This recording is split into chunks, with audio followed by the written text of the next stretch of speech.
Doctor Venkateswara గారు ఉన్నారు, doctor Vasundhara గారు, పేరెంట్స్ మెడికోస్ ఫోరం నుంచి, అలాగే లక్ష్మీ నరసింహ యాదవ్ గారు Congress, Indian national Congress party నుంచి. ఈరోజు ఈ మెడికల్ కౌన్సిలింగ్లో చేసేటువంటి విధానంలో ఒక మార్పుని రాష్ట్ర ప్రభుత్వం తీసుకొని వచ్చింది 102 జీవో ద్వారా. ఈ 102 జీవో గతంలో ఉన్నటువంటి ఈ 151 జీవోని మాడిఫై చేస్తూ ఒక అమెండ్మెంట్ని తీసుకురావడం జరిగింది. అయితే ఈ జీవోలో చేసిన మార్పు వల్ల పర్టిక్యులర్గా 60% రిజర్వేషన్స్ ఉన్నటువంటి వాళ్ళందరూ కూడా ఎఫెక్ట్ అయ్యేటువంటి పరిస్థితి ఉంది.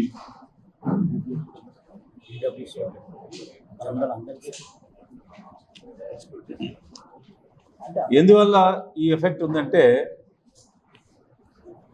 గతంలో జరిగేటువంటి విధానంలో 151 జీవో ప్రకారంగా ఈ కౌన్సిలింగ్ జరిగేది. అయితే ఇప్పుడు తీసుకొచ్చినటువంటి జీవోని 100% తప్పు అని మేము అనడం లేదు. దానిలో ఆప్షన్స్ ఒక్కసారి మాత్రమే ఇచ్చే ఆప్షన్, స్టూడెంట్స్ అందరికీ ఒక్కసారి ఆప్షన్ తీసుకునే అవకాశమే ఈ 151 జీవోలో ఉండేది. ఇప్పుడు ఈచ్ ఫేజ్లో వారి ఆప్షన్స్ని మార్చుకునే అవకాశం ఈ జీవో ద్వారా కల్పించారు. To that extent there is no objection. ఆ విధంగా ఆప్షన్స్ మార్చుకునే అవకాశం ఫేజ్ వైజ్ ఇవ్వడం అన్నదాన్ని మేము తప్పుపట్టడం లేదు. అయితే ఆ ఇచ్చే క్రమంలో మొదటి దశలో తీసుకునేటువంటి ఆప్షన్స్ అన్ని కాలేజీలకు సంబంధించినటువంటి ప్రిఫరెన్షియల్ ర్యాంకింగ్ గతంలో ఉన్న విధానం తీసేసి ఇప్పుడు కేవలం నచ్చినటువంటి 3-4 కాలేజీల వరకే పెట్టుకునే విధానం తీసుకురావడం వల్ల meritorious students belonging to other backward classes, schedule caste, schedule tribes, ఈ విధమైనటువంటి రిజర్వేషన్స్ ఉన్న కేటగిరీస్ అందరికీ కూడా నష్టం జరిగేటువంటి పరిస్థితి ఉన్నది. సాధారణంగా ఈ అడ్మిషన్ ప్రాసెస్ కానీ, రిక్రూట్మెంట్ ప్రాసెస్ కానీ మొట్టమొదట జనరల్ కేటగిరీని ఫిల్ చేయడం జరుగుతుంది. జనరల్ కేటగిరీ ఫిల్ చేసిన తర్వాత పర్టికులర్ రిజర్వ్డ్ కేటగిరీస్ వైపుకి వెళ్ళి ఆ కేటగిరీస్లో మెరిటోరియస్ స్టూడెంట్స్ని తీసుకోవడం జరుగుతుంది. అయితే ఇక్కడ జరిగే నష్టం ఏమిటి?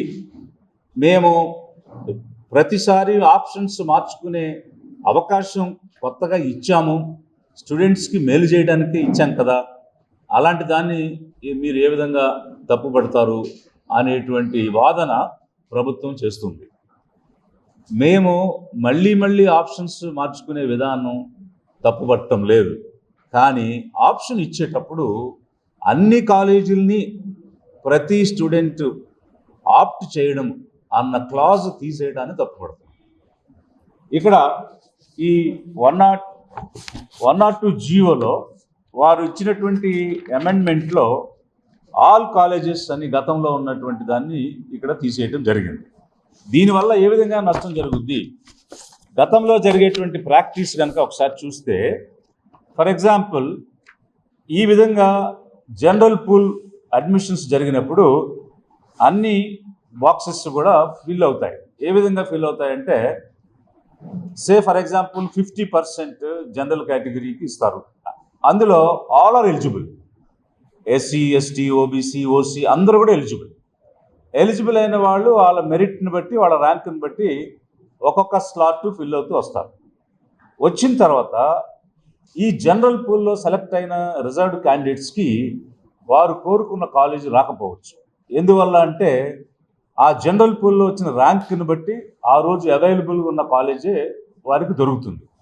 అయితే ఇనీషియల్ ఫేజ్లో దాన్ని యాక్సెప్ట్ చేసి ఆ తర్వాత రిజర్వ్డ్ క్యాండిడేట్స్ కోసం కౌన్సిలింగ్ చేసేటప్పుడు ఈ జనరల్ పూల్లో సెలెక్ట్ అయినటువంటి స్టూడెంట్స్ రిజర్వ్డ్ కేటగిరీలో వారికి నచ్చినటువంటి కాలేజీని తీసుకుని వారు దానిలోకి మూవ్ అవ్వచ్చు.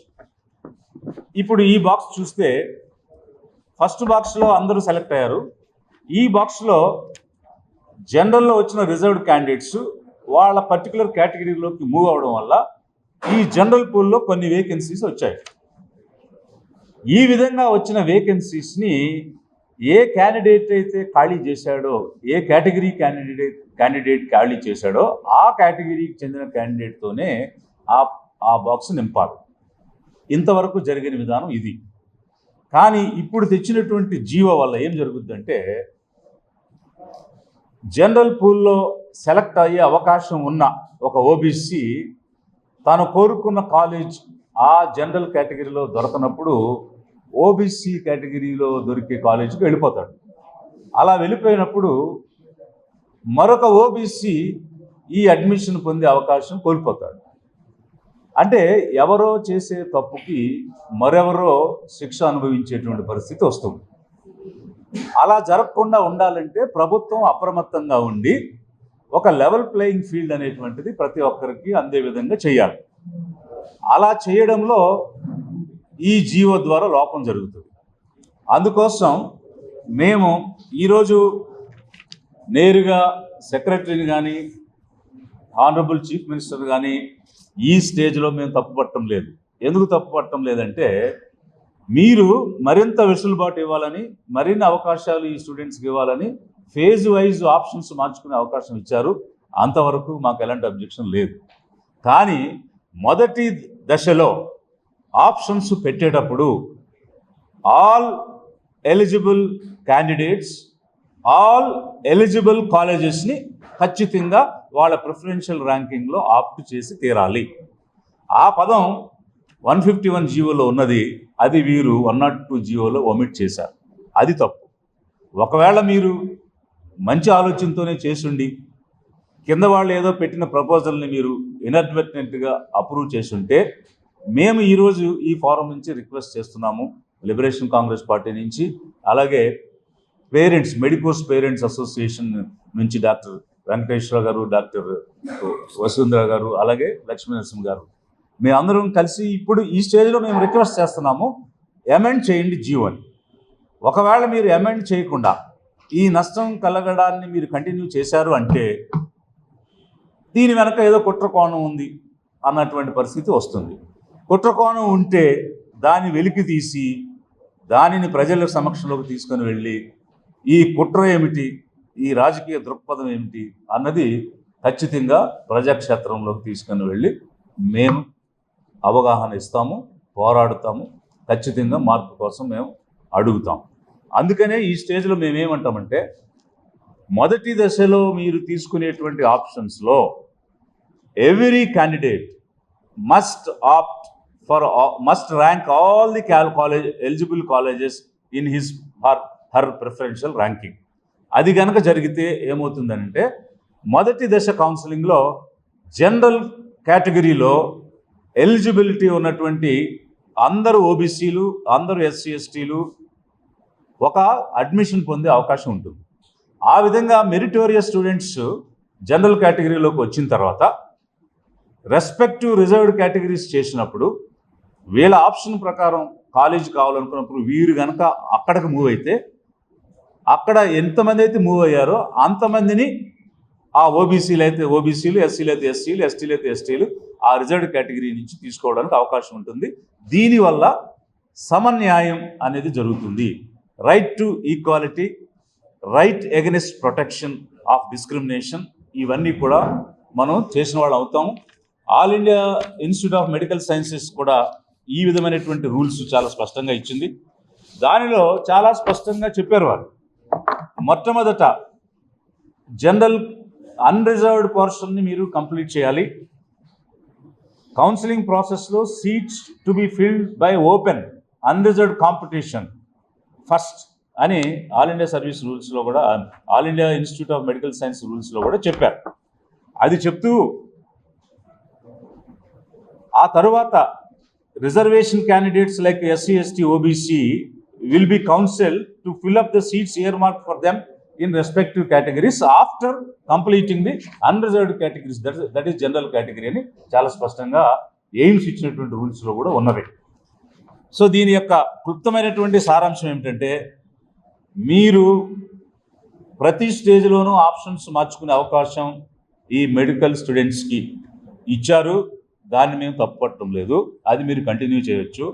కానీ మొదటి దశలో ఆప్షన్ పెట్టేటప్పుడు ఆంధ్రప్రదేశ్లో ఉన్న ఎలిజిబుల్ కాలేజెస్ 35 ఉంటే ఈ 35 కూడా వాళ్ళ ప్రిఫరెన్షియల్ ర్యాంకింగ్లో ఖచ్చితంగా చూపించాలి. అలా చూపించినప్పుడు ఈ రిజర్వ్డ్ కేటగిరీలో ఉన్న మెరిటోరియస్ స్టూడెంట్స్ జనరల్ కేటగిరీలో సెలెక్ట్ అవ్వడానికి అవకాశం ఉంటుంది. వారి స్థానంలో రిజర్వేషన్ ఇచ్చినటువంటి స్థానంలో రిజర్వేషన్ 27% ఓబీసీ సెంట్రల్ అయితే, 25% మన రాష్ట్రంలో అయితే, ఎస్సీ ఎస్టీలకి ఎంత శాతం ఉంటే అంత శాతం వచ్చే అవకాశం ఉంటుంది. ఇది ఒక సామాజిక న్యాయాన్ని కలిగించే అవకాశం దొరుకుతుంది. అలా చేయకపోతే మాత్రం ఇది సామాజిక న్యాయానికి మీరు గొడ్డలి పెట్టు వేసినట్టు, అన్యాయం చేసినట్టు అవుతుంది. We are requesting the government, please amend 102 GO in the interest of social justice.